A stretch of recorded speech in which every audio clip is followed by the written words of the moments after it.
시작하겠습니다. 안녕하세요. 네, 오늘 좀 기분이 새롭죠?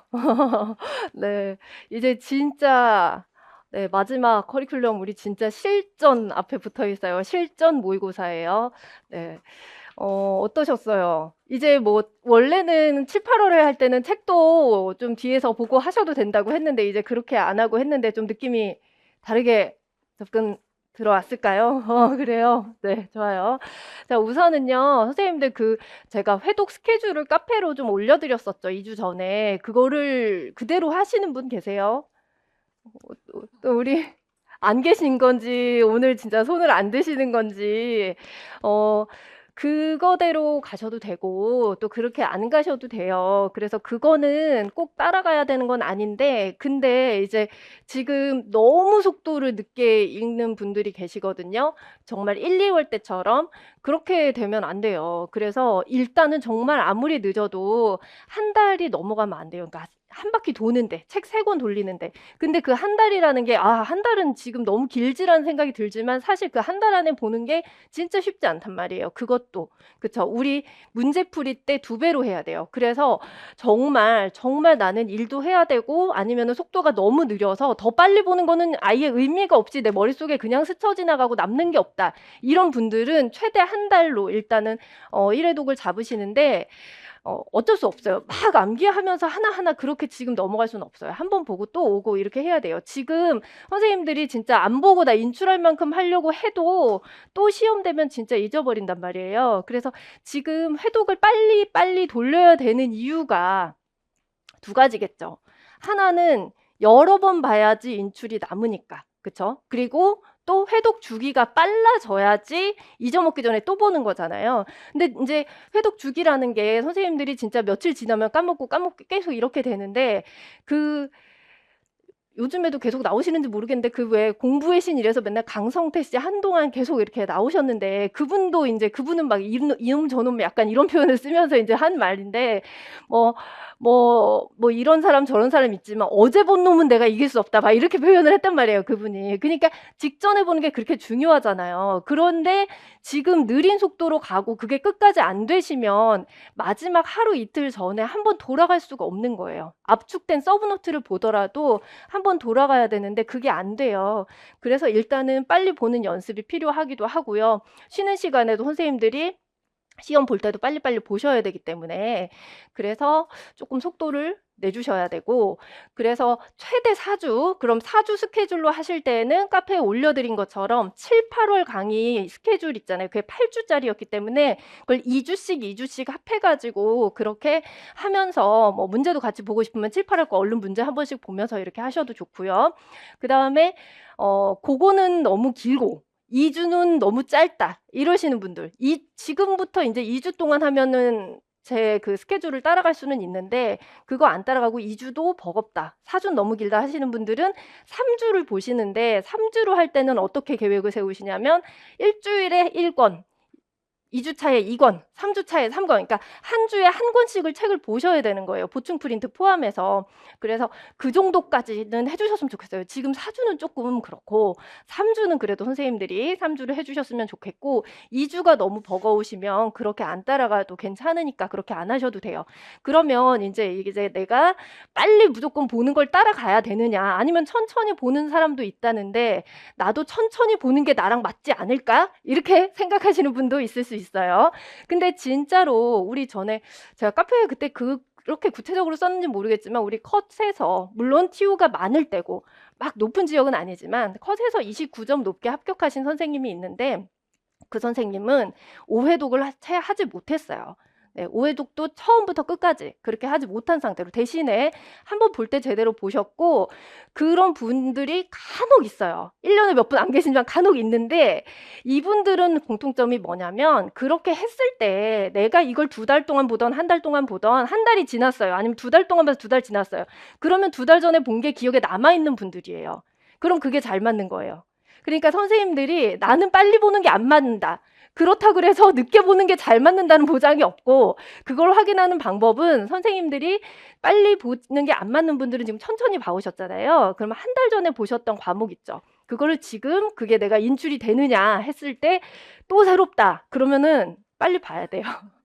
그러면은 나는 그 부류가 아닌 거예요. 그러니까 그럴 때는 그냥 빨리 보고 한 번 더 보고 한 번 더 보고 하시면 되고, 너무 이해가 안 되는 것 같은 거 그거 우리가 깊이 그렇게 하나하나 지금 안 하셔도 괜찮고, 보다 보면은 암기하다 보니까 이게 저절로 이해가 되면서 내용들이 연결된다는 분들도 많이 계시거든요. 그래서 지금 너무 속도를 천천히 하는 거는 조금 지양을 하셔야 돼요. 자, 그다음에 이제 지문들을 하나하나씩 분석을 굳이 하실 필요 없어요. 왜냐하면 물어보는 거 외에는 의미 없어요, 크게. 네, 그래서 특별히 의미가 있는 부분, 이거는 이 기법이다. 여기서 물어보지 않았지만 이거는 이 기법을 넣은 거다. 이런 건 제가 설명드리잖아요. 그 외의 거를 이거는 반영인가? 이거 재진술인가? 상담자의 내용 하나하나를 그렇게 하지 않으셔도 돼요. 그게 딱 들어맞지 않는 게 많으니까. 그래서 그런 걸로 시간을 지금 쓰시면 안 되고, 그다음에 이런 경우가 있죠. 제가 이제 실수가 나올 수가 있어요. 왜냐하면 사실 그럴 수밖에 없는 거는 모든 강사님들이 마찬가지겠지만, 우리 시험은 몇 명의 교수님들이 굉장히 오랜 시간 동안 한 회차를 만드는데, 우리 강사들은 혼자서 일주일 동안에 모든 문제를 다 만들죠. 해설도 만들죠. 상담도 하죠. 네, 그리고 채점도 하죠. 저는 또 제가 채점을 하잖아요. 다. 이제 또 9월부터는 채점도 많아지기도 하고. 그래서 그렇게 실수가 완벽하게 안 나올 수는 없어요. 그렇지만 그런 실수가 뭐 오탈자 같은 거 말고 문제 자체에 이거는 답이 다른 것도 될 수 있다라든지 그런 식으로의 혼란은 정말 뭐 매회 한 문제도 아니고 어쩌다 한 번 나온단 말이에요. 어쩌다 한 번. 그래서 이 얘기를 왜 드리냐면, 이거는 선생님이 임의대로 나는 제가 해설 자료에 A라고 자꾸 답을 썼는데 이거는 B도 답이 되지라고 임의대로 이거 루시아 쌤이 실수했네. 이거는 B도 되는 건데 이거는 문제의 오류야. 이런 식으로 판단을 하시는 분들이 있단 말이에요. 아니에요. 선생님들 그렇지 않아요. 그래서 제가 실수를 하게 되면 강의할 때 이거를 저는 제가 생각한 답으로만 생각을 하기 때문에 모를 수 있어요. 그렇지만 선생님들 채점을 하다 보면 그게 다 나와요. 자꾸 같은 답이 반복돼서 그러네. 문제 다시 보니까 이걸로도 잘못 들어가질 수 있겠네. 어쩌다가 그런 게 한 번씩 나오게 되면 그거는 제가 그 다음 주에라도 말씀을 드려요. 공지를 한단 말이에요. 그 외에는 그렇지 않고 제 의도대로 대부분의 선생님들이 보신 거예요. 그러니까 거기에서 혼자서 이것도 된다고 해봐야 우리 답 시험에서는 해주지 않거든요. 그러니까 이 얘기를 왜 하냐면 이런 경우에는 선생님들이 아는 내용인데 틀렸다는 이야기거든요. 그럼 시험에서도 아는 내용을 틀린다는 얘기고, 예를 들어서 인지적 오류가 시험에 나왔어요. 그거 안 배우는 사람이 어디 있어요? 다 알죠. 그런데 굉장히 많이 틀리는 부분이죠. 그쵸? 근데 그러면 남들이 맞추는 걸 나는 틀리게 되는 거거든요. 그래서 그런 거를 자꾸 내가 포인트를 다른 데다가 맞춘다 이러면 어떻게 하라 그랬죠, 선생님들? 문제를 내보라 그랬죠. 그래서 지금도 끝나고 선생님들 질문하실 때 이것도 되지 않아요 이럴 때 제가 이론 수업을 할 때에는 개념을 비교해서 설명드렸지만 이제는 개념을 알고 계시는데 헷갈리신 거잖아요. 문제에서. 그래서 이럴 때에는 제가 이제 말씀드리는 게, 선생님 그러면 선생님이 문제 한번 짤막하게 한두 줄 문제를 내서 저한테 한번 해보세요. 이러면 선생님들이 생각을 하실 때 그렇게 답이 포인트가 갈라지게 되거든요. 그래서 헷갈리는 개념이 있을 때에는 내가 문제를 만든다면 어떻게 문장을 만들 것인지를 꼭 해보세요. A와 B를 둘 다 문장을 만들어 보시면 될 것 같습니다. 자, 그 다음에 네, 우리 이제 질문하실 거 있으시면은 카페로 하시는데, 모의고사 관련된 거는 제가 또 지금 이제 실전 모의고사 게시판 만들 거예요. 그래서 회차 이렇게 꼭 확인하시고, 그 다음에 과목별이 아니라 실전에다가 꼭 질문을 하셔야 되고, A형, B형이랑 문제 번호 확인해서 그렇게 질문을 해주시고요. 그 다음에 만약에 제가 뭐 혹시라도 문제가 있다, 오류가 있다 그러면 그 카페 질문 게시판에도 거기에다가도 같이 올릴 거고요. 그 다음에 그거는 못 보실 수도 있기 때문에 그 다음 주 강의할 때 다시 말씀드릴 거예요. 근데 뭐 단순한 띄어쓰기나 오탈자 이런 거는 넘어갈 수 있겠지만, 그러니까 그런 부분은 너무 걱정 안 하셔도 되고, 일단은 그럼 충분히 검토를 할 거라서 그런 게 많이 나오지 않을 거예요. 네, 그 다음에 채점을 이번 주는 네, 제가 선생님들 잠깐 쓰신 것만 보려고 걷었다가 다시 드린 거고요. 이제 2주차부터 9주차까지 지난번에 안내해 드린 것처럼 답안지를 제출하시면 되세요. 그래서 이제는 격주 아니고 9주차까지 매주 해드리니까 제출하시면 되고, 그 다음에 인강 선생님들은 네, 우리가 또 9월만 수업 듣는 선생님들 계시니까 다시 안내를 해드리면 2주에서 5주차까지 2주에서 5주차 사이에 1차, 네, 1차 채점을 해드리고 6주에서 9주차 사이에 2차로 이렇게 2번, 요 사이에 한 번 내시고 이 사이에 한 번 내시면 되세요.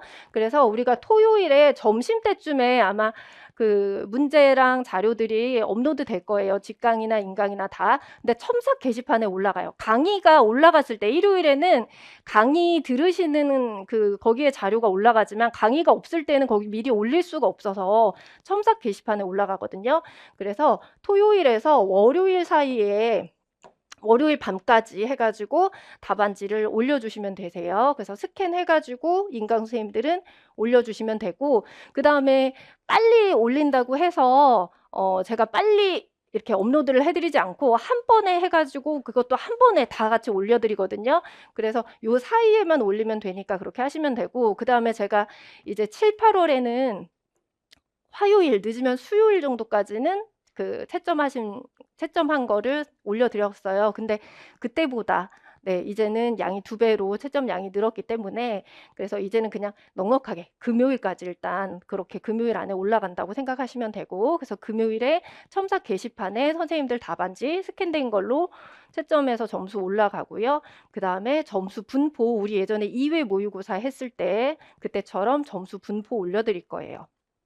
그리고 인강 선생님들 요때 이렇게 마지막 주에 몰아서 내지 않고 웬만하면은 요 사이에 앞쪽에 이렇게 내주시면 감사하겠습니다. 많이 몰려가지고.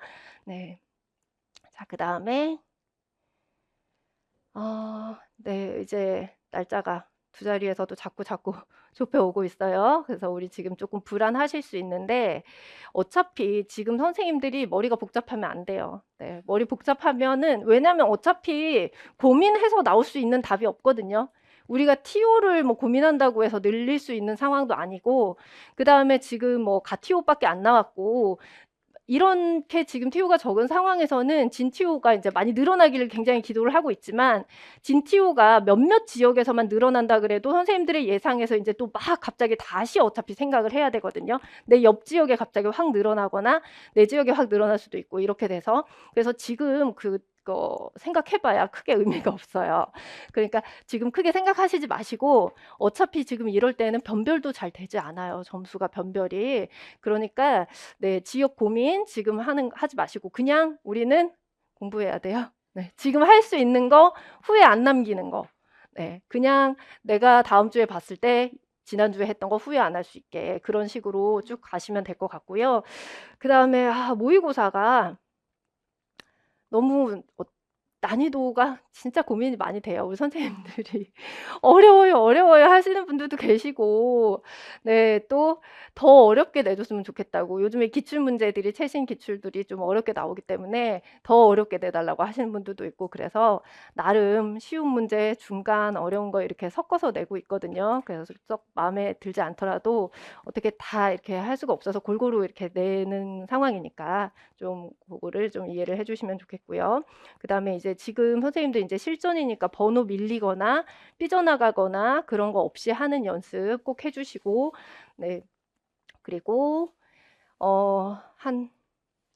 제가 한 2달 안으로 네, 지금 작업을 하고 있기는 한데 간단하게 그 요약돼서 한 100페이지 정도 분량의 정리된 파일을 드릴 건데, 그거는 크게 그렇게 의미가 없어요. 그래서 안 쓰실 수도 있고 쓰실 수도 있고, 그러니까 일단은 그 시험 때 인쇄를 해가셔도 되고 안 해가셔도 되고 편하신 자료를 해가면 돼요. 그래서 일단 그거를 100페이지 정도 되는 걸 드리고, 거기에는 막 기법도 명칭들만 있고 그래요. 그냥 내가 이 기법 명칭이 뭐더라 막 이렇게 시험 볼 때 갑자기 막 설득 현상 나잖아요. 그러니까 직전에 눈으로 후루룩 이렇게 보시라고 그렇게 하는 거라서 그런 거를 보셔도 되고, 시험 직전에 사실 시간이 되게 짧거든요. 그래서 그것도 많고 그래서 그 구조도 있잖아요. 그거를 인쇄해서 그걸로 명칭만 후루룩 봐놓더라도 막 이렇게 갑자기 생각이 안 나거나 그런 게 좀 없거든요.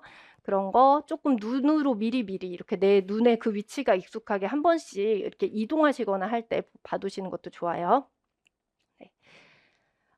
자, 그다음에 선생님들 공부하실 때 강의를 그 정의 같은 거 요즘에 많이 안 나와요. 그래서 진짜 제가 예전에 정의 쓰는 문제 되게 많이 냈는데 요즘에 정의 쓰는 거를 많이 줄이고 있단 말이에요. 그래서 정의를 토시 하나 안 틀리고 외워야 되겠다라고 너무 그렇게 지금 생각하지 마시고 그다음 어차피 정의 같은 거 책마다 번역이 다 많이 다르니까 대신에 키워드는 넣고 키워드 넣어서 네, 그 의미를 벗어나지 않게 쓸 수 있게끔 하시면 좋을 것 같습니다. 자, 그다음에 네, 뭐 지금 속도 계속 그런 분들 쓰는 거 너무 오래 걸리고 눈으로 읽으면 졸리죠. 그래서 제가 늘 쓰는 방법은 저는 지금도 전공 서적 같은 거 보면 기와펜으로 계속 보거든요. 네, 그래서 기와펜을 활용을 하시거나 아니면 예전에 말씀드렸던 그런 태블릿에 선생님들 지금 뭐 서브노트 파일 다 있으시잖아요. 그거 이렇게 자꾸 지우면서 보는 거. 그럼 내가 지우면서 집중하고 또 그거 인출하면서 봐야 되기 때문에 그거는 집중을 할 수밖에 없다 그랬죠. 네, 그거 그 잘 모르시면 다시 설명드리면 만약에 이게 서브노트라고 하면 여기에다가 이거를 지우실 거면 네, 이렇게 지우면서 보는 거죠. 이런 식으로 펜으로 지우면서 보고 네, 빈칸 서브노트를 보지 마시라고요. 빈칸 서브노트는 답이 생각 안 나면 답을 다시 찾으려고 꺼내야 되니까 그러지 마시고 이거를 내가 이렇게 지우면서 그러면 계속 내가 이 키워드를 보면서 해야 되잖아요. 내가 생각해야 되잖아요. 뭘 지울까? 선생님 여기에서 될 것이다 이걸 지우진 않으실 거잖아요. 그렇죠? 그러려면은 계속 내가 생각을 할 수밖에 없어요. 지우려면은 그럼 집중이 되잖아요. 그렇죠? 그리고 다시 봐야 돼요. 다시 한번 볼 때는 인출하면서 이거 뭐였더라 생각하고 지우면서 확인하고 또 생각 안 나면 바로바로 맞는지 인출 연습 확인하고 이런 식으로 네 우리가 백지 쓰기 할 수 없으니까 이렇게 하면은 빨리 볼 수 있으면서 키워드도 내가 자꾸 생각을 하게 되고 이렇게 되니까 그런 식으로 하시면 좋을 것 같아요. 네, 그래서 좀 저도 보면 이제 각오를 하고 온 게 보이죠? 그래서 머리 말리는 게 너무 시간이 아까워서 잘랐어요. 원래는 제가 9월 개강할 때 항상 하는 게 뭔가 의식처럼 하는 게 뭐냐면 수액을 맞았어요. 이쯤 되면은 이제 체력이 바닥이 나서. 근데 이번에 여름부터 원래 제가 그런 거 싫어하는데 건강식품을 좀 챙겨 먹었어요. 그랬더니 좀 체력이 그래도 괜찮아요. 선생님들이 좀 제 건강 걱정을 많이 하시는데 괜찮아요. 네, 그래서 이번에는 수액을 안 맞았고, 네, 대신에 이제 머리를 좀 잘라서 좀 시간을 절약을 하고자 네, 편하네요. 그 다음에 마스크를 해요. 제가 원래 9월부터. 왜냐하면 이제는 선생님들도 저도 아프면 안 되거든요. 이 상황에서 만약에 제가 아파서 휴강이 생긴다? 아니면 휴강을 안 하더라도 아프면 문제의 질이 떨어질 수 있잖아요. 그럼 안 되거든요. 그래서 저도 여기서 조심하려고 마스크를 쓰고 또 제가 감기가 걸렸는데 저도 모를 수 있잖아요. 코로나도. 그래서 선생님들께 전파를 하면 안 되니까 마스크를 써요. 근데 안 쓰다가 제가 9월 되면 쓰는데 이때 되면 이제 안 하다 하니까 저도 좀 약간 숨이 가쁘거나 발음이나 이런 것들이 되게 불편해요. 그래서 한 2, 3주 정도는 적응하는 게 필요하더라고요. 근데 그거는 우리의 네, 쭉 11월 말까지 우리가 쭉 가기 위함이기 때문에 조금 이해를 해 주시면 좋겠습니다. 선생님들도 지금 아프시면 안 돼요. 네, 이제 건강 잘 챙기세요. 자, 시작하겠습니다. 자, 요거 네, 선생님들 잘 하셨더라고요. 네, 생각보다 잘 쓰셨고 이제 문제를 보면 연예인에 대해서 이제 이야기를 하고 있어요. 특히 남 얘기할 때 이런 것들을 이제 표현을 많이 해요. 자, 내가 이 사람들 이혼을 내가 니네 헤어질 줄 알았어. 막 이런 거 있잖아요. 그쵸? 네, 그랬을 때, 이 부부 이혼할 줄 알았어. 네가 그거 어떻게 알았는데? 연예인들 다 가식이야. 막 나는 원래 잘 보면 그럴 줄 알았어. 진작부터 그럴 거라고 나는 알고 있었어. 지금 이런 식으로 지금 얘기가 되고 있단 말이에요. 그래서 여기에서는 제가 여기서 밑줄로 구분을 하진 않았지만 이럴 줄 알았어. 이렇게 될 줄 알았어. 미래에 대해서 아직은 미래가 그렇게 되지 않았지만 아직은이 아니에요. 아직은이 아니라 여기에서는 사후에 확정을 하는 거기 때문에 이미 일어난 일에 대해서 나 그럴 줄 알았는데 난 너 잘 될 줄 알았어. 나 너 안 될 줄 알았어. 이렇게 이야기를 하는 거. 이런 것들이 바로 우리가 사후 확신 편향이라고 이야기를 해요. 혹은 후견 편향이라고도 합니다. 자, 그다음에 헤어질 줄 알고 있었다.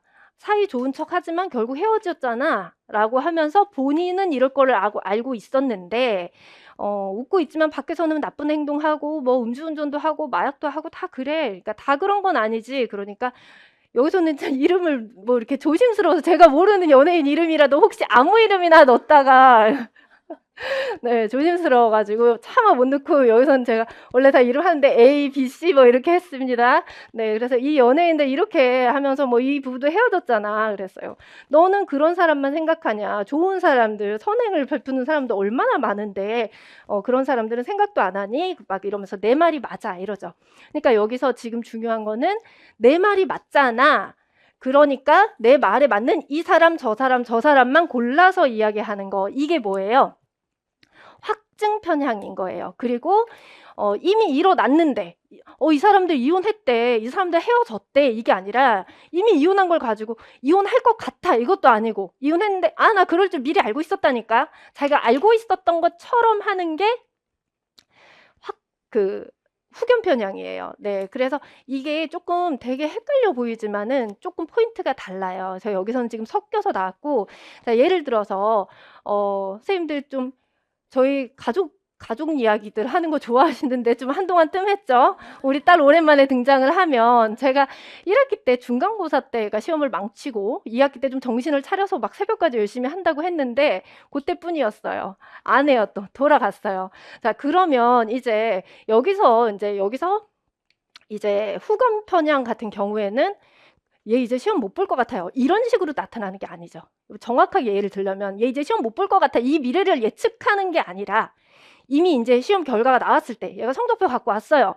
그랬을 때 내가 너 이렇게 망칠 줄 알았어. 뭐 이런 식으로. 근데 제가 지금 못 볼 거라고 생각하고 있죠. 근데 만약에 잘 본 거를 갖고 왔어요. 너 잘 될 줄 알았다니까. 너 열심히 잘할 줄 알았어. 막 이런 식으로 이미 결과 나온 거를 예측했던 것처럼 하는 게 후견 편향이고, 그러면 여기에서 확증 편향은 어떤 식으로 반응하겠어요? 가져왔을 때 얘가 성적이 뭐 비슷한다고 했을 때 지난 시험이랑 비슷한데 거기서도 몇 개 떨어진 것들이 있을 거 아니에요. 그거 골라서 콧바 너 이거 떨어졌잖아. 너 이거 떨어졌잖아. 내 말 맞잖아. 이런 식으로 나타나는 거. 네, 그래서 그런 내 말에 네가 떨어질 거라고 성적이 떨어질 거라고 생각했는데 거기에 맞춰서 그 정보만 가지고 자꾸 이야기하려고 하는 거. 그게 이제 확증 편향이에요. 그래서 좀 내용이 연결된다 하지만 조금 포인트가 다르다는 거를 기억하시면 되겠습니다. 자, 2번 볼게요. 자, ADHD를 지도하는 이제 선생님이 대화를 하고 있습니다. 여기서 진단의 분류 체계의 타당도 중에서라고 이야기를 했어요. 우리 진단에서 그 진단에 관련된 타당도로는 우리가 그 심리 검사나 이런 데 말고 이상 심리학에서 3가지를 했었어요. 그래서 원인에 대한 부분이 있었고, 그리고 공존하는 부분이 있었고, 예후와 관련된 것들이 있었어요. 그래서 그 중에서 어떤 것들인지 보게 되면 진단받은 학생이 있는데 지금 공격성 때문에 지금 다른 아이들이 힘들어한다라고 이야기를 하고 있습니다. 실제로 이렇게 착각하시는 분들이 많아요. 일상적으로 이제 ADHD 아이들이 충동성 같은 게 많이 강하고 이러다 보니까 공격성도 있다라고 생각을 하는데 우리 진단 기준에 공격성에 대한 부분이 들어가 있진 않잖아요. 그죠? 자, 부모님도 알고 계실 텐데 치료를 받고 있냐? 그러니까 약을 복용하고 있다. 그런데 이런 모습을 공격적인 행동이 나타나는 걸 보니까 그런 행동이 여전하다라고 하죠. 그래서 실제로 이 부모님의 어떤 사례가 있는데 그 분이 고민하는 게 뭐냐면 병원을 옮겨야겠다. 얘가 지금 약을 먹고 있는데 왜 공격성이 나타나느냐 이거예요. 근데 이 친구는 ADHD 약을 먹고 있는 아이거든요. 그러니까 엄마는 이것까지 원래 포함이 된다라고 생각을 하고 있던 거거든요. 자, 그래서 자, TV에서 봤는데 이런 증상이 청소년기까지 가면 품행장애가 되고 성인까지 가면 반사회까지 간다는데 그게 맞나요? 그러니까 그렇지 않는 경우도 많이 있다. 성인 ADHD가 있다고 하더라도 반사회성 성격장애랑 전혀 관계가 없는 경우도 많다. 그러니까 그런 것 같네요. 그랬어요. 자, ADHD 증상이 청소년기에 많이 호전이 되는데 성인기까지 지속되기도 하죠. 자, 이 증상이 지속되면 품행장애나 반사회성으로 발전되는 경우도 많이 있다라고 했어요. 실제로 그런 연구가 많이 지금 나타나고 있단 말이죠. 그러나 이 기준에 공격성은 포함되어 있지 않다. 그래서 직접적인 증상만 그 치료를 받았다면 이 부분을 따로 다뤄야 될 수 있다. 그럼 왜 그러느냐? 얘네가 통제가 안 되고 거부당하고 소외당할 가능성, 이런 사고를 치고 이러니까 처벌을 받게 되죠. 그래서 부정적인 자아 개념을 형성하고 공격적인 이런 행동이 나타날 수가 있다. 그런 이유로 진단 기준엔 없지만 이런 행동을 보이는 아이들이 많다라는 거죠. 자, 그러면 지금 우리 기억에서는 많은 아이들이 예후가 이렇게 될 수 있다라고 이야기를 하고 있는 거예요. 그거는 우리가 어떤 타당도예요? 예언 타당도가 되는 거죠. 그래서 동일한 장애로 진단된 사람들이, 즉 여기서 지금 ADHD로 진단된 아이들이 미래에 얼마나 동일한 행동이나 반응을 나타내느냐 하는 정도다라고 이야기를 하고 있습니다. 자, 그 다음에 공존 타당도죠. 그래서 같은 장애로 ADHD로 진단된 환자들이 그 외에도 다른 증상이나 이런 데서 공통적인 특징을 아까 해놓은 게 이렇게 됐네요. 네. 공통적인 특징을 지금 이렇게 같은 장애로 진단된 환자들이 공통적인 특징을 나타내요. 그런데 당연히 그렇겠죠. 왜냐하면 진단 기준이니까. 그런데 여기서는 뭐냐면 진단 기준에 없지만 공통적인 특징을 나타내는 것을 우리는 공존 타당도라고 이야기를 하는 거예요. 자, 그래서 이 공존 타당도는 여기에서 이상심리학에서 이걸 설명할 때 공존 타당도라고 번역이 되어 있지만 선생님들이 원래 우리가 준거 타당도에서 뭐가 있어요?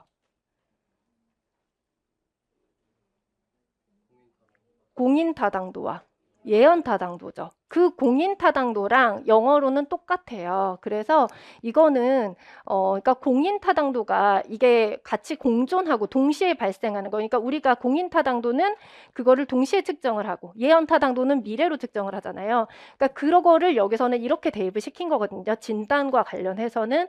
그래서 여기서 공존 타당도라고 되어 있지만 공인 타당도라고 쓰셨어도 그것도 정답으로 처리가 될 겁니다. 네. 자, 그 다음에 3번 볼게요.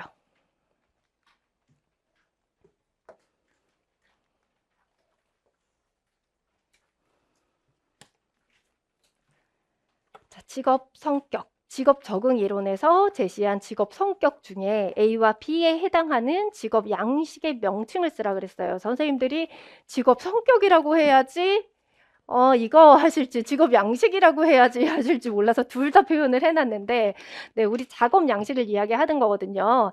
자, 그래서 보시면 여기서 지금 부모님이 부부싸움을 많이 하신대요. 막 직장을 그만두고 식당을 차리고 나서 이제 집에서 계속 싸우신대요. 네. 원래도 싸웠는데 같이 식당을 차리면 힘들겠죠. 네. 자, 근데 손발이 안 맞고 일의 스타일이 다르다. 즉 작업 양식이 다르다라는 거죠. 자, 그래서 이 친구가 직접 가봤더니 얘기해 보니까 엄마는 도착하면 바로 청소를 시작했다. 바로 일에 착수했다는 거죠. 근데 아빠는 여기 가고 저거 하고 이거 하고 하면서 늦게 시작을 했다. 그래서 엄마는 이제 시작할 때부터 화가 났고. 자, 엄마가 화가 나겠구나 하고 생각을 했는데 하루 종일 보니까 아빠는 일에 패턴이 있다라는 거죠. 비록 시작은 엄마보다 늦게 하셨지만 오전에는 이걸 하고 잠깐 휴식하고 나서 네, 또 점심시간에 막 일하고 브레이크 타임에 또 손질하고 이렇게 하고 이런 식으로 어떤 정해진 것처럼 늘 그렇게 하시는 것 같았어요. 근데 엄마는 어때요? 정해 있지 않은 것 같았거든요. 라고 했어요. 그러니까 아빠는 패턴이 있고 규칙적인 리듬을 타는 그런 어떤 일의 패턴이 있다라는 거고, 엄마는 그렇지 않다라는 거죠. 그래서 A에 들어가는 거는 민첩성. 네. 여기서는 이제 신속성. 이거는 빨리 일을 시작하는 거고요. 그 다음에 규칙적으로 일하는 거는 리듬이나 규칙성이라고 하셔야 되고, 자, 그러면 여기에서 쉬지 않고, 여기서는 지금 일을 빨리 착수했어요. 그죠? 그런데 그게 아니라 만약에 엄마는 빨리 일에 착수하고 아빠는 늦게 시작은 했지만 쉬지 않고 계속 퇴근할 때까지 막 쉬지 않고 일을 했어요. 그럼 이건 뭐예요? 역량이나 속도라고 쓰셔야 되죠. 역량, 속도. 그래서 역량, 속도 이거는 뭐냐면 일을 쉬지 않고 하는 거라고 표현을 하거나 혹은 이거는 에너지 수준이라고 이야기를 하죠. 그래서 이거는 이 이론 자체는 진짜 번역이 굉장히 다양하게 나오고 번역의 단어 표현뿐만 아니라 약간 좀 다른 느낌으로 해석이 되는 경우들도 꽤 있어요. 네. 그래서 여기에서도 리듬 같은 경우도 보면 활동의 다양성 또는 규칙성이라고 설명을 하고 있잖아요. 그죠? 그래서 이 리듬도 규칙성으로 설명을 하고 다양성 하는 것처럼 역량이나 속도도 그 활동 수준이나 정말 에너지 자체로 설명을 하기도 하지만 쉬지 않고 계속 일하는 거 이렇게 들어갈 수도 있습니다.